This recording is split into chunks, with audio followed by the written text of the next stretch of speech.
요한계시록 8장 말씀을 아까 읽었습니다. 근데 계시록은 우리 모두에게 주어진 말씀이지만 특별히 1세기 경건한 크리스찬들, 또 핍박 가운데 있었던 사람들에게 주신 하나님의 계시예요. 근데 그들의 상황을 보면은 사실은 굉장히 어렵습니다. 조롱과 핍박이 끊이지 않고, 그러나 그들은 가진 것이 별로 없었어요. 1세기 크리스찬들은 돈도 없고 사회적인 지위도 없고 그들을 보호해줄 강력한 국가가 있는 것도 아니고 또 여러 가지 어려운 상황 속에 있었습니다. 그런데 그들이 어떻게 무너지지 않고 또 믿음을 유지할 수 있었는가? 그 비밀을 오늘 본문은 그들의 기도하는 모습에서 찾고 있습니다. 그래서 기도하면요, 우리는 결코 넘어지지 않습니다. 기도하는 자를 하나님께서 다시 세우시고 그 기도에 응답해 주시는 하나님을 우리가 믿고 있잖아요. 그래서 기도라고 하는 것은 이 반모섬에 있는 이 요한을 하나님과 연결시켜줘요. 요한을 한번 생각해 보십시오. 80세 노인입니다. 그는 무력했고 또 외로웠고 유배당했고 또 사랑하는 사람들로부터 멀리 떨어져 있었습니다. 그러나 이 기도를 통해서 하나님과 연결된 것처럼 우리도요, 이 기도라고 하는 것을 통해서 하나님과 다시 묶여지는 거예요. 우리의 연약함이 하나님의 전능하심과 연결되게 만드는 것이 우리의 기도인 줄로 믿습니다. 그러니까 우리는 아무것도 할 수 없어요. 그러나 아무것도 할 수 없는 우리들이 모든 것을 하실 수 있는 하나님과 연결되게 하는 그 신비한 특권이 저와 여러분이 기도할 수 있다라고 하는 사실이에요. 그래서 이 기도의 놀라움에 대해서 우리가 계속 말씀을 나누고 있고 또 그 신비를 같이 알아가려고 합니다. 그래서 어떤 절망적인 상황에 있을지라도 우리의 기도가 살아 있다면 그것이 실말이에요. 그것이 하나님이 우리와 함께 하신다라고 하는 증거입니다. 그것이 우리가 가지고 있는 소망이 그냥 공허한 소망이 아니라 실체가 있는 소망인 것을 우리로 하여금 깨닫게 해주는 증거예요. 그래서 그 증거를 저와 여러분이 갖게 되기를 바랍니다. 근데 우리가 기도한다고 해서 모든 것이 다 모든 소망이 이루어지는 것은 아닐 수 있는데 어떻게 그 소망이 우리 삶의 진짜 실체가 되고 증거가 될 수 있는가? 그 비밀에 대해서 오늘 본문이 아주 자세하게 가르쳐 주고 있습니다. 우리 1절부터 같이 읽어 가도록 하겠습니다. 1절, 2절 말씀 같이 읽겠습니다. 시작. 하늘이 반시 동안쯤 종하더니 내가 보매 하나님 앞에 7 나팔을 받았더라. 7인을 떼실 때 하늘이 반시 동안 고요했다, 이렇게 나와 있어요. 남편분에게 제가 질문 하나 드리자면, 여러분 가장 두려울 때가 언제십니까?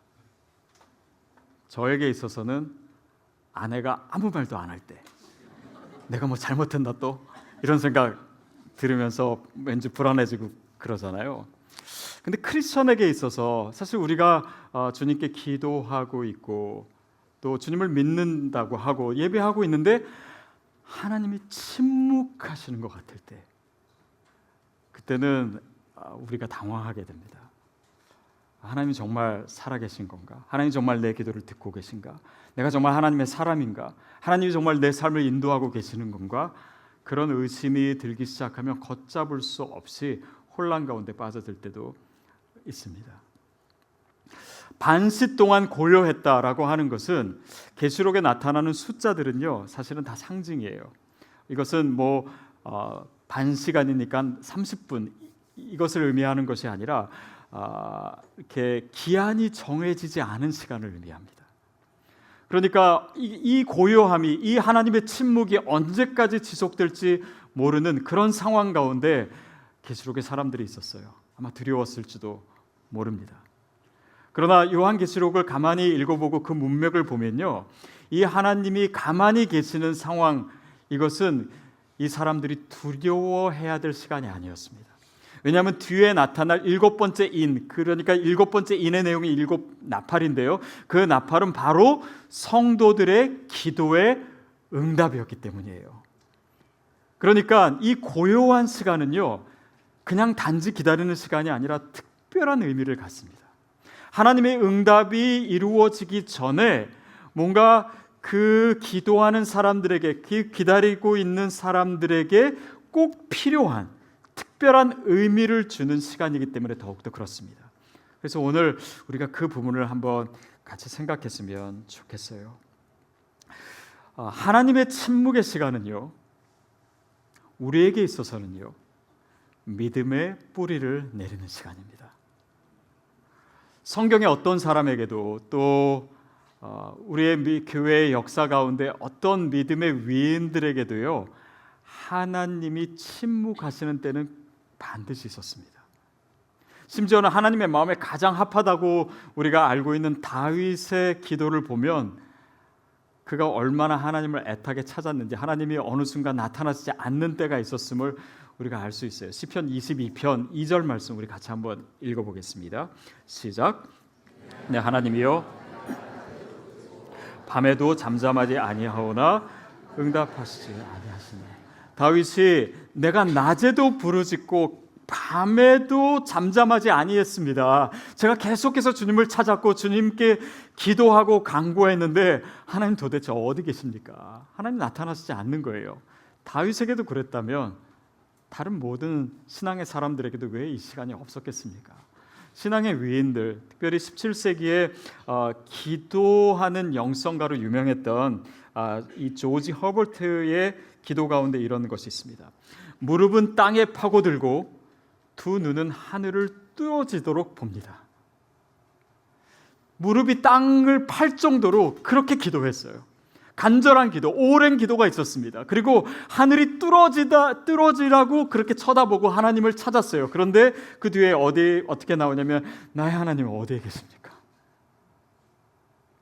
그런 시간이 그에게도 있었고 또 성경의 사람들에게도 있었고 또 철로역정에 보면 거기 나오는 크리스천에게도 있었고 또 그리스도를 본받아라고 하는 책을 지은 이 토마스 아 캠피스의 이 기도에 보면 하나님이 나타나지 않는 순간들이 있었어요. 누구에게나 있습니다. 그런데 그 하나님의 침묵의 시간이 바로 그들을 영적인 거장으로 만들었다라고 하는, 그 토양이 되었다라고 하는 사실에 대해서는 많은 사람들이 깊이 생각하지 않는 것 같아요. 우리도 그렇게 생각합니다. 하나님, 저는 영적인 거장 안 돼도 좋아요. 그러니까 하나님 좀 빨리빨리 응답해 주세요. 그런데 한번 생각해 보십시오. 정말 하나님이 우리의 기도에 늘 즉각적으로만 응답해 주신다면 아마 저와 여러분은 영적인 조급증에 빠지고 또 철부지 신앙인이 됐을 거예요. 왜냐하면 정말 하나님이 침묵하시는 그 순간, 그럼에도 불구하고 우리가 기도로 나아가는 그 순간이야말로 우리의 신뢰의 뿌리를 깊이 내리는 순간이기 때문입니다. 그때가 내가 기도의 사람으로 더 온전해지는 시간이에요. 내 중심적인 생각을 내려놓고 하나님의 뜻을 구하게 되는 그 변화가 그 시간 가운데 이루어집니다. 더욱이 정말 하나님의 그 기도가 응답되는, 하나님의 응답이 주어지는데 그 응답을 받을 만한 사람으로 준비되는 시간이 바로 그 시간이에요. 그래서 그 시간이 우리에게 있는 것입니다. 또한 하나님이 침묵하시는 이 순간, 고요한 그 순간은요, 우리의 낭망이 갈망으로 바뀌는 시간입니다. 우리의 기도가 정말 하나님을 더 찾게 되는 순간이 되는 것이에요.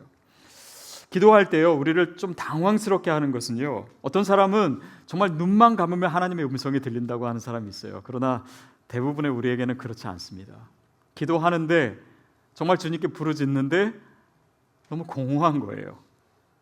아니, 기도는 뭐 하나님과의 만남이고 대화라고 하는데 뭔가 우리 쪽에서 얘기하면 뭔가가 들려야 되는데 그냥 벽에 이렇게 허공을 치는 듯한 그런 기도를 한다라고 느낄 때가 많습니다. 그러다 보면은 공허해지고 또 허탈해질 때도 분명히 있습니다. 시편 기자들의 기도에 보면 정말 주님 제 기도를 들어주세요. 제 기도에 귀 기울여 들어주세요. 간절한 마음으로 그렇게 소망하는 그 기도를 보십시오. 하나님이 그냥 그 앞에서 눈에 보이는 것처럼 늘 계시다면 아마 그런 간절함은 표현되지 않았을 것이에요. 지난주에 저희가 시편 84편을 보았습니다. 근데 그 2절 말씀 다시 한번 우리가 읽어볼게요. 시편 84편 2절입니다. 같이 시작. 영혼이 여호와의 궁정을 사모하여 쇠약함이요 내 마음과 육체가 생존하시는 하나님께 부르짖나이다. 여러분, 우리가 공허함 가운데 기도할 수 있습니다. 근데 그 기도는요 크게 두 가지 방향으로 갑니다. 낭망하든지 아니면 갈망하든지. 근데 이 시편의 기자의 기도를 보세요. 내 영혼이 쇠약해지는 가운데서도 살아계신 주님을 고백해요. 이것은 어떻게 보면 쇠약하고 그냥 힘없이 기도하는 것처럼 보이지만 그것이 아닙니다. 정말 하나님이 살아계시다면 내 기도를 안 들어주실 리 없어 라고 하는 견고한 믿음의 고백을 가지고 기도하는 거예요. 어쩌면 확신에 찬 기도입니다. 그러니까 그 간절함은 그 공허함 속에서 낭망이 되는 것이 아니라 우리가 정말 기도의 사람이라, 우리가 정말 하나님의 사람이라면 그 갈망함으로 주님 앞에 더 가까이 나아가는 모습이 우리 가운데 확인이 되고 느껴지는 시간이 있어야 돼요. 그것이 그 시간의 의미입니다. 저는 저와 여러분이 그런 기도를 하게 되기를 바랍니다. 주님을 갈망하는 기도예요. 그래서 이 공허함이 갈망이 되게 되는데 그냥 공허했다가 갑자기 갈망이 생기는 것이 아닙니다. 우리가 그렇게 그냥 허공을 치는 것 같은 기도를 함에도 불구하고 그것이 정말 하나님을 찾고 내가 더 목말라하고 주님께 부르짖는 그런 갈망의 기도가 되는 유일한 조건이 뭐냐면 그것은 하나님과 나와의 친밀함이에요. 그냥 하나님 내 편이시기 때문입니다. 그것을 내가 알기 때문이에요. 그 친밀한 관계를 누릴 수 있는 사람이 또한 이 갈망을 가질 수가 있어요. 제가 결혼해서 한 가지 깨닫게 된 것 중에 하나는 뭐 그런 일 별로 없었지만 제 아내가 누군가와 문제가 생겼을 때 저는 무조건 제 아내 편이 돼야 된다라고 하는 사실이었습니다. 그렇지 않으면 인생이 굉장히 고달퍼진다라는 것을 알게 됐어요. 왜냐하면 저는 그 상황에서 재판관으로 있는 것이 아닙니다. 당신이 옳고 당신이 틀리고 얘기할 수 있는 사람으로 있는 것이 아니라 남편으로 있는 거예요. 그러면 무조건 내 아내 편이 돼야 돼요. 제 아내가 뭘 잘했던 잘못했던 간에 제 아내 편이 돼줘야 돼요. 근데 어떻게 보면 합리적이지 않은 것 같고 어떻게 보면 말이 안 되는 것 같은 이 상황이요, 하나님이 우리의 기도를 들어주시는 이유가 됩니다. 하나님이 왜 우리의 기도를 들으셔야 돼요? 그럴 이유가 뭡니까? 그럴 근거가 뭐예요? 그 유일한 근거는 하나님이 우리의 아빠 되시기 때문이에요. 하나님이 내 편이시기 때문입니다.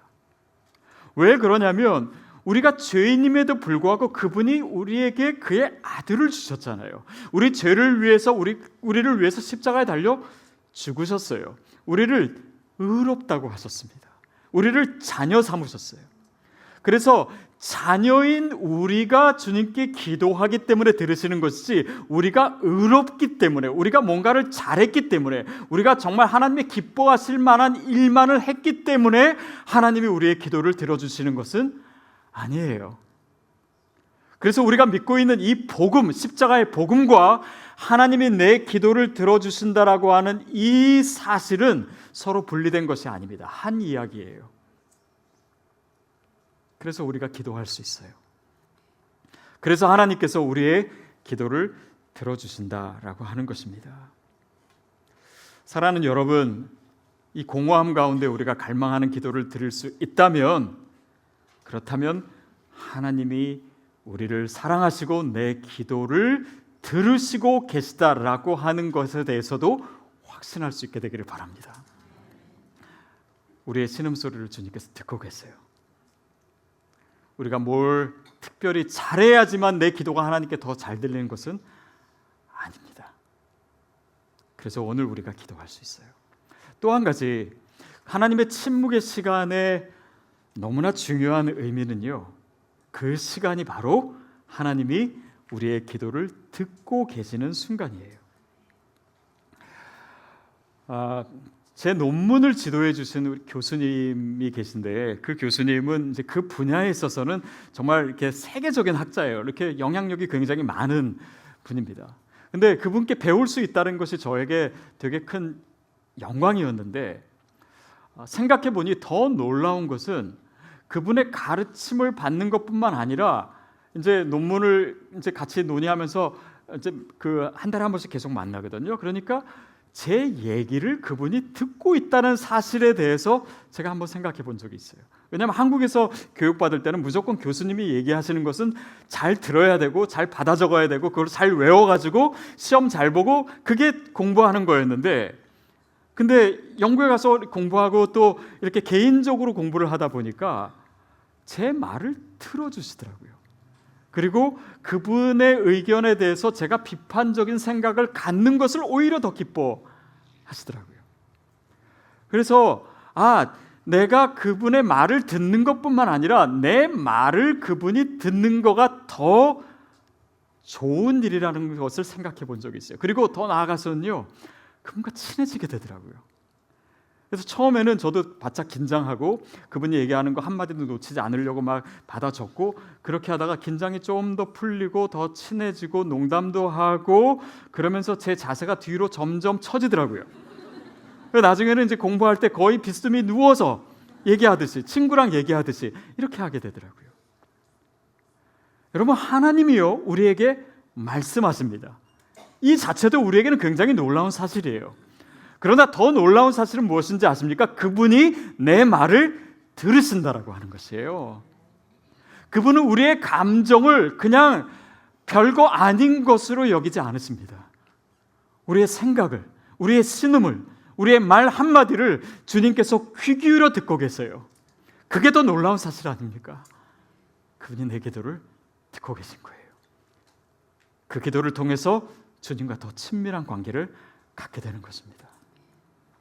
계시록에 보면은, 우리가 읽은 구절에서 보면은 성도들이 기도하는 시간에 하나님께서 모든 것을 다 잠잠케 하시는 거예요. 고요하게 하시는 거예요. 그래서 뭐냐면 성도가 기도하고 있는 순간에는요, 하늘의 천사도 잠잠합니다. 12 장로들도 아무 소리가 없어요. 보좌 옆에서 울리던 그 천둥 소리도 멈추고 7 나팔 소리도 멈춥니다. 하나님께서 다 잠잠케 하셔. 지금 내 자녀들이 기도하고 있다. 내 아들이 기도하고 있다. 내 딸이 기도하고 있다. 그러니까 이 고요한 시간의 의미는 하나님이 내 기도를 듣고 계시지 않는다는 의미가 아니라 하나님이 내 기도에 귀 기울이고 계시다라고 하는 의미예요. 그래서 믿음의 사람은 그 시간의 의미를 깨달을 수 있어야 됩니다. 하나님은 그냥 침묵하시는 것이 아니에요. 우리의 기도에 귀 기울여 들으시고 또한 그 기도에 응답하시고자 하시는 그 시간의 의미가 오늘 우리 삶에서 체험되기를 축복합니다. 3절 말씀, 3절 4절 말씀 우리 같이 읽겠습니다. 시작.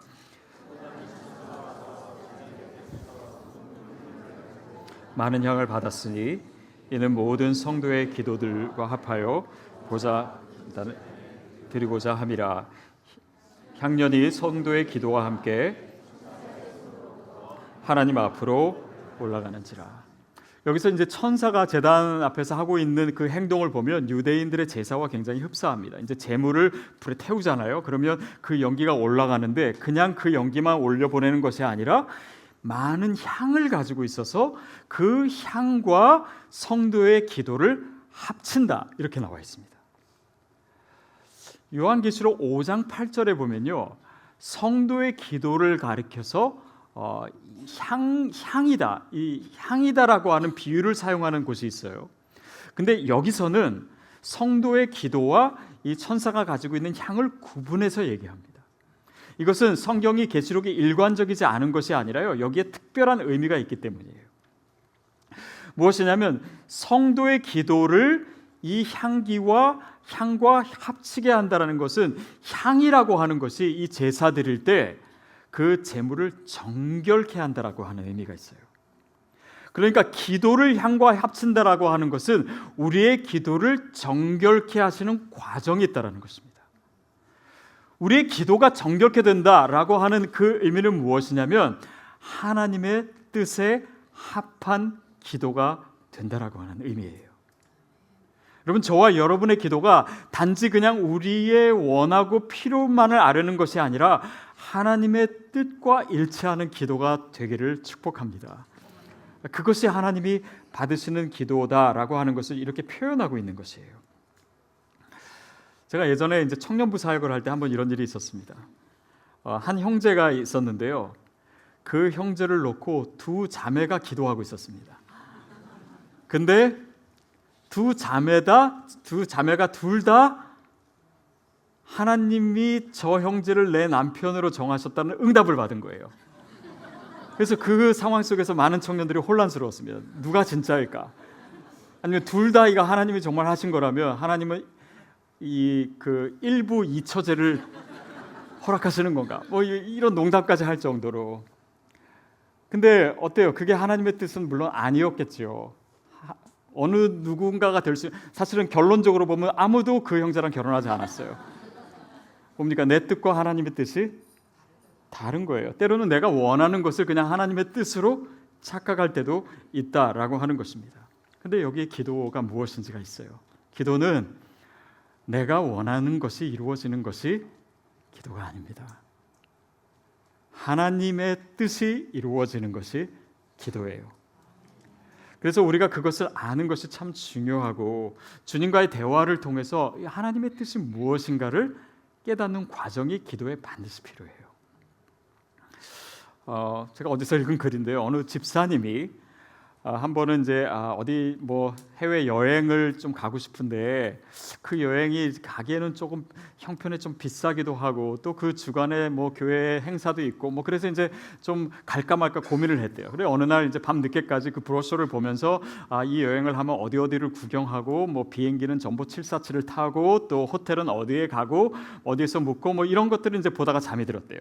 내가 갈까 말까 이제 고민하다가 그러다가 그 다음날 아침에 일어나서 하나님의 여행을 가라라고 하는 것을 확신했다라고 합니다. 근데 왜 확신을 어떻게 가졌냐면 잠을 다 자고 일어나서 눈을 떠보고 이제 탁상시계를 보니까 7시 47분이 됐대요. 이거는 분명히 전보 747을 타고 가라고 하는 계시다. 이렇게 확신을 했다라는 거예요. 아니 여행 가는 거랑 그게 7시 47분이라 이게 무슨 상관이 있겠습니까? 그런데 사람들은요, 내가 보고 싶은 것을 보고 듣고 싶은 것을 듣고자 해요. 그래서 하나님의 뜻이 아닌 것을 하나님의 뜻이라고 생각하고, 왜냐하면 하나님과 친밀한 관계도 하나님의 뜻을 정말 구하는 과정 없이 그냥 내가 원하는 것이 기도의 전부인지 알 때 그런 혼란은 우리 삶에 항상 있을 수 있습니다. 하나님과의 의사소통이 굉장히 엉망인 사람이 있어요. 하나님이 정말 무엇을 원하시는지, 내가 원하는 것인지 이게 정말 하나님이 원하시는 것인지 이건 구별할 생각도 또 의지도 별로 없고 그냥 주여 주시옵소서만 계속 반복하는 거예요. 어쩌면 그것이 우리의 기도일 때도 있습니다. 여러분, 그것을 깨닫는 가장 중요한 방법은요, 더 기도하는 것입니다. 더 기도하는 거예요. 저수지가 말랐다면 더 깊게 파는 것입니다. 우리의 기도가 어디까지 미쳐야 되냐면요, 우리 기도가 도달해야 되는 지점은 하나님의 뜻을 깨닫는 지점. 그러니까 예수님이 기도하신 것처럼 나의 뜻대로 마옵시고 아버지의 뜻대로 하시옵소서. 거기가 우리의 기도가 도달해야 되는 지점이에요. 그것이 하나님의 뜻에 합당한 기도이기 때문입니다. 그래서 어느 기도하시는 분에게 제가 그런 얘기를 들은 적이 있어요. 자기는 언제까지 기도하냐면, 기도했는데 하나님이 좀 마음을 주신 것 같아요. 그러면 이게 정말 하나님 주신 마음이야. 그게 더욱이 내가 원하는 거면 정말 그렇게 나가는데 확신이 없으면 어떻게 하냐면 한 번 더 기도하는 것입니다. 더 확신이 생길 때까지. 지금도 아직 100% 확신이 아니에요. 그러면 더 기도하는 것입니다.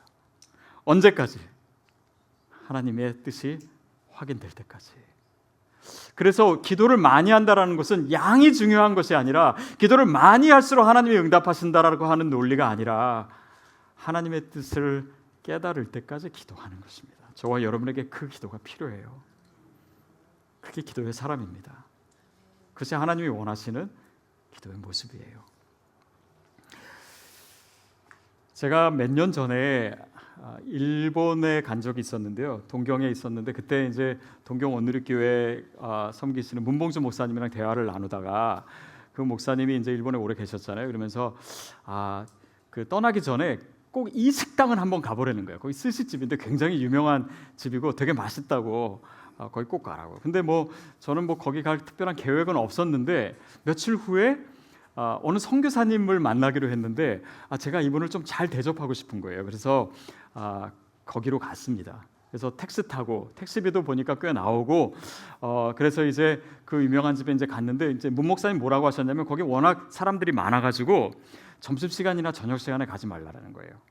그래서 사람들 없을 때 오후 3시나 4시 이 정도 가야지 먹을 수 있다. 저희가 오후 4시에 갔어요. 갔더니 역시나 사람이 그렇게 많지 않더라고요. 그래서 음식을 시켰습니다. 그래서 먹었는데 그렇다고 그 정도 맛있는 집은 아닌 것 같더라고요. 그래서 문 목사님이 진짜 맛있는 스시를 못 드셔보셨나 보다.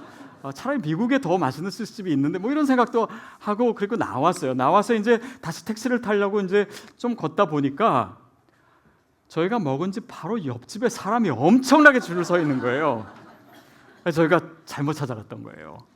택시 운전사가 저기라고 하니까 그냥 대충 들어갔는데 알고 보니까 엉뚱한 집에서 먹은 거예요. 저희가 정보도 있었고 또 택시도 타고 갔고 거기에 가기 위해서 모든 걸 다 했습니다. 그러나 엉뚱한 자리에 있을 수 있어요. 여러분, 근데 우리의 신앙생활이 또 특별히 기도의 생활이 그럴 수 있습니다. 기도를 안 한 거 아니에요. 했습니다. 많이 했어요. 열심히 했어요. 그런데 나중에 돌아보면 엉뚱한 자리에 서 있는 우리 자신을 발견할 때가 있어요. 왜인지 아십니까? 기도를 내 뜻이 이루어지는, 내 뜻을 관철시키는 것으로만 생각했을 때 우리의 신앙이 왜곡될 때가 많아요. 어떤 사람은 기도를 정말 많이 합니다. 그런데 영적으로 정말 미숙한 사람이 있어요. 어떤 교회는 정말 기도를 많이 하기로 유명한 교회가 있습니다. 그러나 영적으로 큰 위기 가운데 처할 수도 있습니다.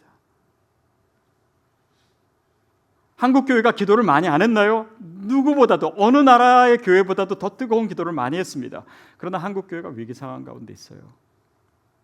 그 이유가 무엇일까요? 물론 여러 가지 이유가 있겠지만은 그 기도의 관점에서 보면요, 내가 기도했더니 이렇게 응답받았다, 그런 것으로만 기도를 생각하게 되면요, 우리의 기도가 굉장히 자기중심적인 기도가 될 수 있습니다. 굉장히 욕망적인 기도가 될 수가 있어요. 기도가 하나님의 뜻을 알고 하나님의 뜻에 순종하는 기도가 아니라 그냥 내 뜻만을 외치고 관철시키는 기도가 되기 때문에 기도를 많이 할수록 오히려 더 하나님으로부터 멀어질 수도 있어요. 기도를 많이 하고 열정적으로 했는데 하나님과는 아무런 친밀한 관계가 생기지 않을 수도 있습니다. 우리가 기도에 대한 이해를 처음부터 잘못했기 때문이에요. 기도를 많이 했지만 하나님의 뜻이 내 삶에서, 내 기도에서 더 이상 중요한 것이 되지 않은 그런 신앙의 상태도 있을 수 있습니다. 이것이 우리의 삶에, 우리의 기도에 어쩌면 우리가 응답받지 못하는 이유도 될 수 있어요. 요한복음 15장 7절 말씀 우리 같이 한번 보겠습니다. 시작. 너희가 내 안에 거하고 내 말이 너희 안에 거하면 무엇이든지 원하는 대로 구하라. 그리하면 이루리라. 너희가 내 안에 거하고 하나님이 우리 안에 거하시고, 다시 말하면 주님과의 친밀한 관계예요. 주님께 구한다라고 하는 것은 바로 이 친밀한 관계를 위한 것입니다. 근데 이 부분 없이 기도하면 응답도 없는 거예요.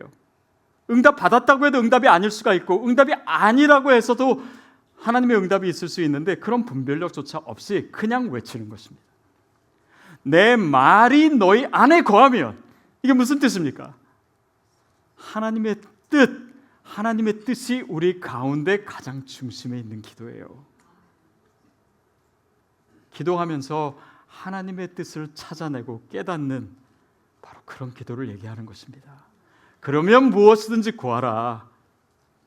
주님께서 응답해 주시겠다고 하세요. 어쩌면 우리의 기도가 바로 이 부분을 무시했을 수 있습니다. 더욱이 이 향로, 이 향이 우리의 기도를 정화시킨다라고 했을 때 그 향의 역할이 바로 이 말씀일 수 있어요. 하나님의 뜻을 계시하는 이 말씀일 수 있습니다. 그러니까 내 말이 너희 안에 거하고, 그것은 하나님의 뜻이기도 하고, 더 구체적으로는 우리가 말씀 위에 기초한 기도를 하고 있는가. 어떤 사람은 기도만 많이 해요. 그러나 말씀이 없어요. 하나님의 뜻을 알지 못해요. 어떤 사람 말씀은 있어요. 그러나 기도가 없어요. 하나님의 뜻을 구하지 않아요. 지식만 많아요. 그래서 우리가 기도한다라고 하는 것은요, 이 말씀과 기도가 하나 되는 지점을 얘기하는 것입니다. 저와 여러분에게 말씀과 기도가 충만하기를 바랍니다.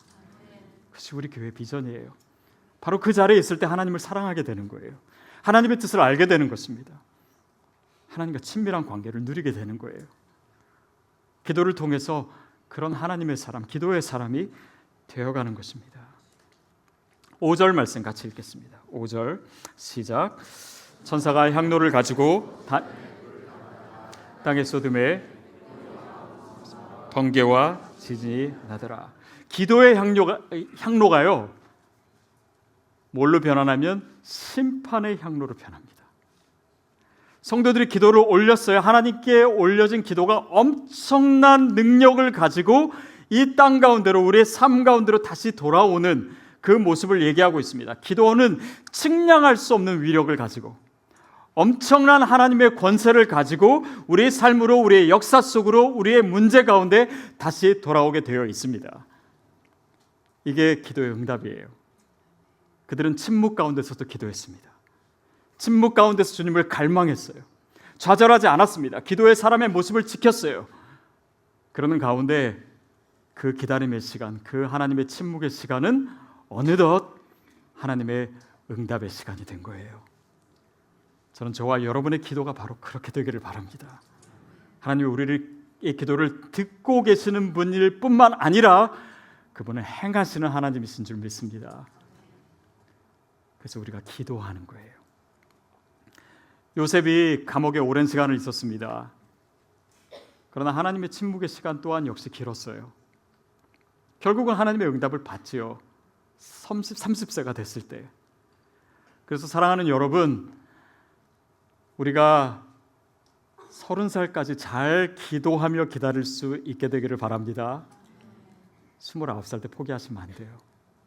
29살 때 기도를 멈추면 안 됩니다. 물은 100도에 끓는데 99도에서 멈춰서는 안 돼요.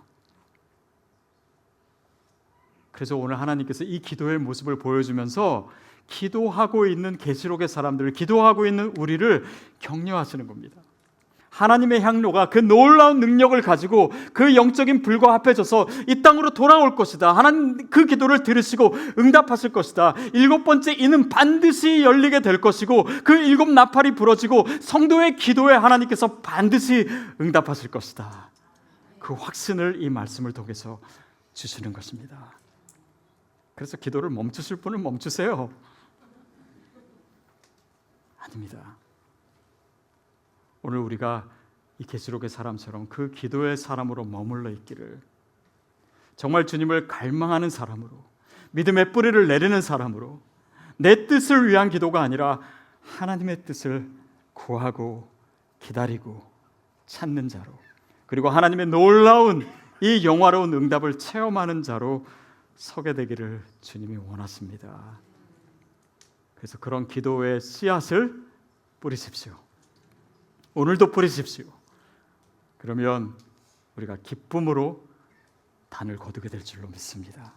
오늘 이 계시록의 이야기가 저와 여러분의 이야기가 되기를, 그래서 그 침묵의 시간이 응답의 시간이 되기로, 그 침묵이 응답으로 연결되는 것을 우리 모두가 체험하게 되기를 주님의 이름으로 축복합니다.